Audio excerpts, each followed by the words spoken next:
This is Colin McGuigan for IFLTV. Delighted to be joined by Yaser Ghena. Yaz, how you doing, mate? You good?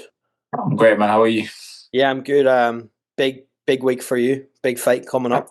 How's the That's it, man. preparation been, first of all? It's been great. I knew about this fight for a long time. That's why I had a warm-up fight a few months ago, just because I was out for about 8 to 9 months because I had surgery on my hand. So yeah, not long now. I'm looking forward to it.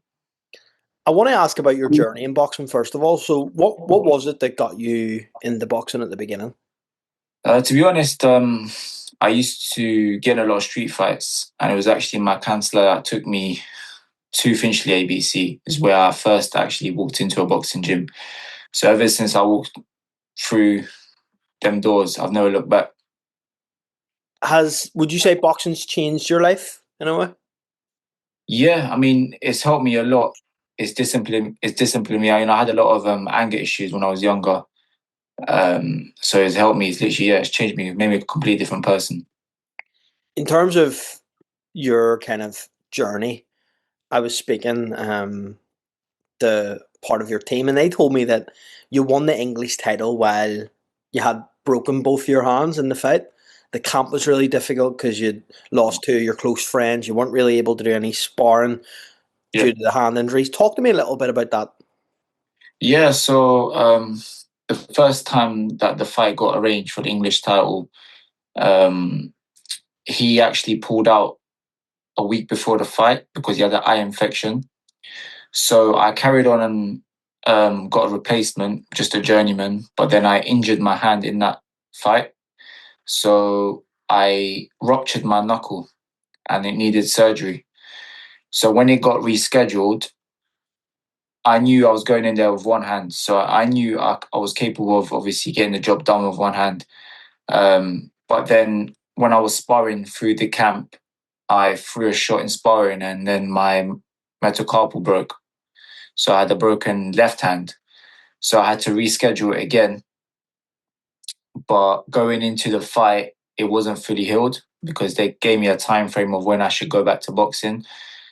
And yeah, I had it was during camp my two of my close friends passed away, which broke me. And I couldn't spar, I couldn't punch. So all I was doing was just running and, you know, using my feet. That was it really. So the first punch I actually threw was in the fight, and every round my coach was asking me, how's your hands? How's your hands? And then in the fourth round, I said, they're gone. So the skills and IQ that I normally do in a fight just went out the window and I was just fighting off heart. Um, and literally after the fight, that was the first time in the fight where I couldn't come out and see everyone or see my people that came and support me. I had to go straight to hospital. My hands were like a balloon, and then I had to get a splint on my left hand, and then I had to get surgery the month later. So that's why I took off some time off. And yeah, I mean, everything happens for a reason. And at the end of the day, I'm in this position now because of that. After the English title, that's when doors open. You clearly, you've a lot of heart going by what you're saying. What does Yeah. Mikey Broughton bring to the table? What does what? Sorry. What does he bring to the table, your opponent, this weekend?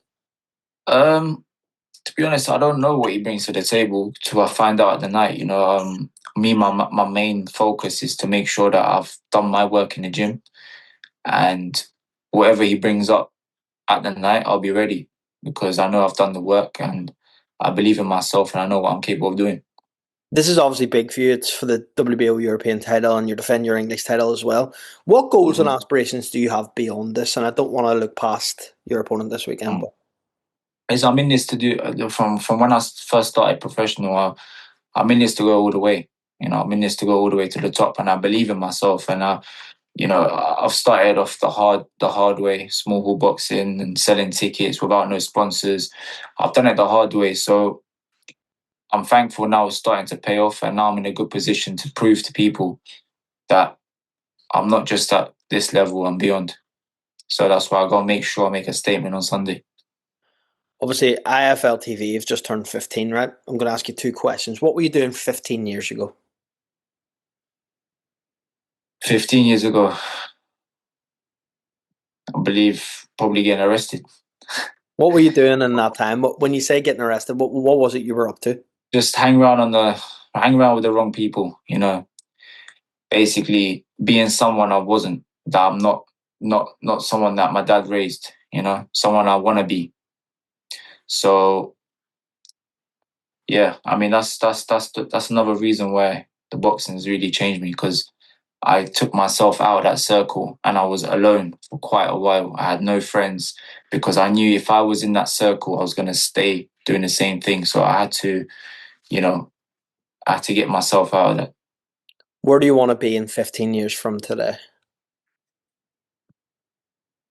I want to be in a good position financially, and I want to be in a good position to look back and be proud of my career and what I've achieved and have no regrets and be happy, the main thing. You said that you stepped foot in Finchley ABC for the first time. Anthony Joshua is fighting Jake Paul in a couple of weeks. What do you Yeah, make of that fight, first of all? it's money in it. It makes, look, at the end of the day, sometimes people can criticize him and say whatever they want, but they know that if they was in their position and the figures were thrown at them, anyone will take it. So listen, it's good for him to tick over, get himself back in the groove, and then next year push on and go on to the bigger fights. So I understand it. You know, people got obviously something else to say, but like I said, if it was in their position, anyone would have taken it, Will he especially with the knock him out? figures. Depends what's in the contract. Depends what's in the contract. You know, he might. I don't think he won't lose 100%. Listen, we all know 100%. If AJ really wanted to, it won't go past one round. You know, it won't go past one round. But yeah, he's gonna do the business as usual. But yeah, I'm looking forward to it. No matter what people say, hate or dislike, they're all gonna tune in, and it's gonna probably be the most highest viewed fight. 100%. Yaz, before I let you go, can you give us a prediction for this weekend? How does this end? Um, I don't really do predictions, but you know, I believe, you know, it doesn't go to distance. You know, the way I've been training, the way I've been putting myself through camp. Yeah. Well, Yaz, appreciate your time on IFLTV. We look forward to speaking to you after your fight, hopefully victorious. Thank you. And we look forward to watching this journey. And if anyone's watching this, they don't know who Yaser Ghena is, get to know. Yaz, where can they find you on social Yeah, media? they can find me on Instagram at Yassiboy. And also, I just want to say a big shout out to my sponsors, Nutrigenic, who preps my food, making sure I'm fueled up. Athletic Spirit, who's been backing me from day one. Refresh Logistics, Flex Zone Barbers, Harlington Auto Care, Audi Installations, and Mo Health, who does my physio. You know, all these people here, they have a big part of my career, and I'm forever grateful to have them on board. Well, Yaz, appreciate your time on IFLTV, and we look forward to the journey, mate. Thank you. Thank you for having me. I appreciate it, man.